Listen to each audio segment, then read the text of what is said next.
I got to say, it's happening again. Scenes that look almost like a civil war in America. When Donald Trump was first elected president, you had American cities being torched by rioters, by anarchists and the hard left, and, all encouraged by anti-Democrat or anti-Trump Democrat politicians who were exploiting race resentments after the death of a drug-affected George Floyd. One of them, of course, egging them on was Kamala Harris, you might recall. And here we go again. Trump this time got elected, promising to expel 1 million illegal immigrants from the US. And last Friday, Immigration and Customs Enforcement officials raided several locations in Latino areas of Los Angeles, looking for illegal workers, arresting dozens. But mobs quickly gathered to stop them, to assault them. Then the rioting got wilder and more dangerous. Police were attacked. They were even rammed with motorbikes. They were shot at with commercial quality fireworks, potentially lethal, of course. The rioters blocked traffic, of course. They set cars alight. And what I thought was really telling is that many in the crowd that was attacking police and the National Guard waved Mexican flags, like they were some sort of invading foreign army. And they chanted slogans in Spanish.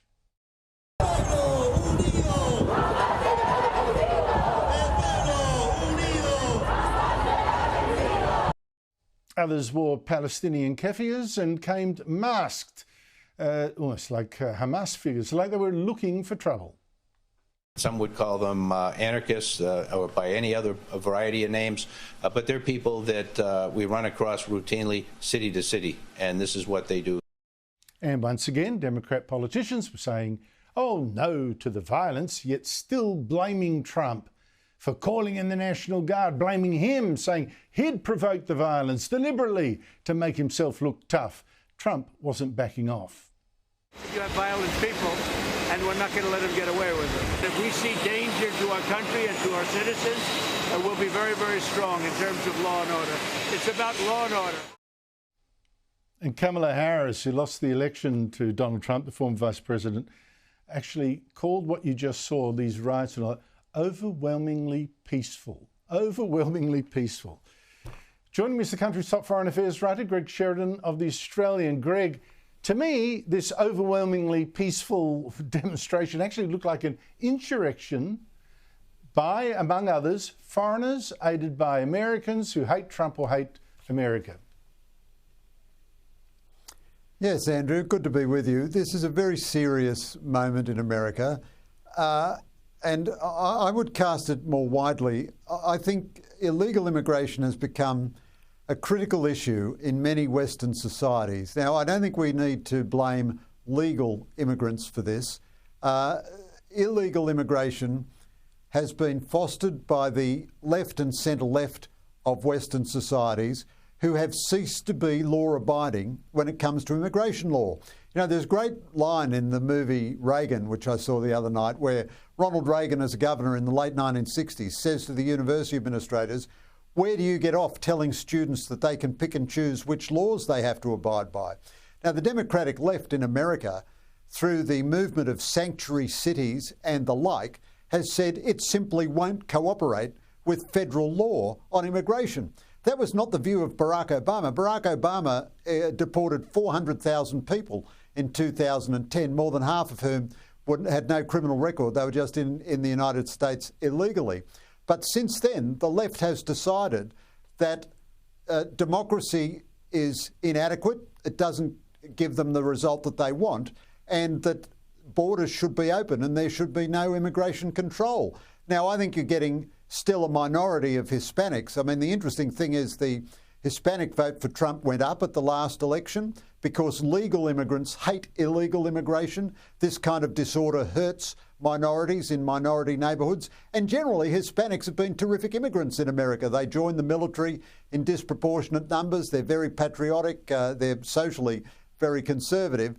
But I do think the moral blame for this rests overwhelmingly with the American left. Well, what do you make of the attempts by the California governor, among others, the mayor of the city, that Trump provoked this, and and maybe deliberately too, by sending in the National Guard, federalising it so it was associated with the army, not under the control of the Los Angeles police, etc., etc.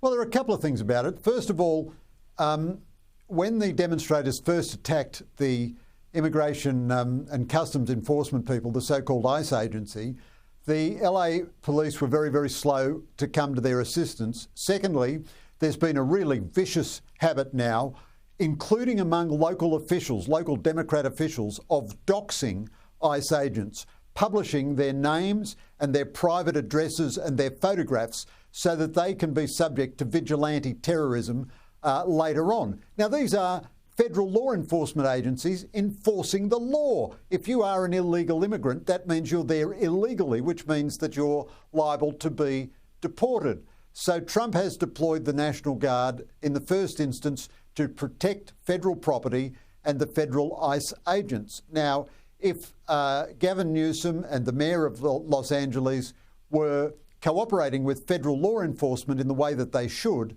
probably it wouldn't be necessary to deploy the National Guard.